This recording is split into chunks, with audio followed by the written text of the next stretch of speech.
Hi friends. Mutton kilo మటన్‌కి కావాల్సిన పదార్థాలు. Mutton కడిగి కుక్కర్‌లో యేసుకొని, లైట్‌గా సాల్ట్, కొంచెం పసుపు, అల్లం వెల్లుల్లి పేస్ట్ యేసి మూత పెట్టి కుక్కర్‌లో పెట్టి పొయ్యి మీద పెట్టాలి. 3 విజిల్స్ వచ్చిన తర్వాత ఆపేయాలండి.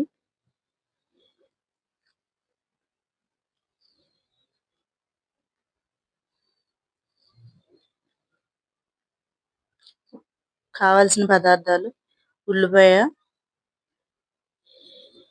ములక్కాడ, టమాటా, అల్లం వెల్లుల్లి పేస్టు, సాల్టు, కారం, మటన్ మసాలా. పొయ్యి మీద కళాయి పెట్టి ఆయిల్ యేసుకోవాలండి. ఆయిల్ వీటెక్కిన తర్వాత కొంచెం కరివేపాకు, ఉల్లిపాయ యేసి మగ్గనివ్వాలి. ఉల్లిపాయ కొంచెం మగ్గిన తర్వాత ములక్కాడ ముక్కలు వేసుకోవాలండి.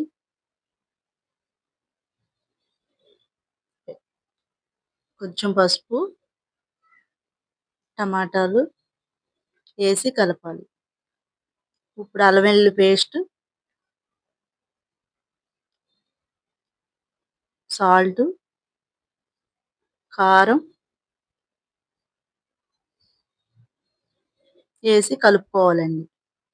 ఇప్పుడు ఉడకబెట్టుకున్న మటను అందులో వేయాలండి.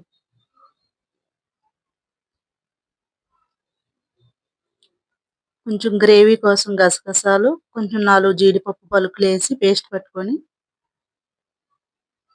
అవి మటన్ ఉడికిన వాటర్ అండి, అవి అందులో వేయాలి. మళ్ళీ మటన్ మసాలా అండి, కొత్తిమీర వేసి కొద్దిసేపు మూత పెట్టి ఉడకనిచ్చి, ఇప్పుడు కూర రెడీ అయిందండి. ఇది నా స్టైల్ ఇలా చేశానండి. మీరు ఎలా చేస్తారో కామెంట్లో చెప్పండి.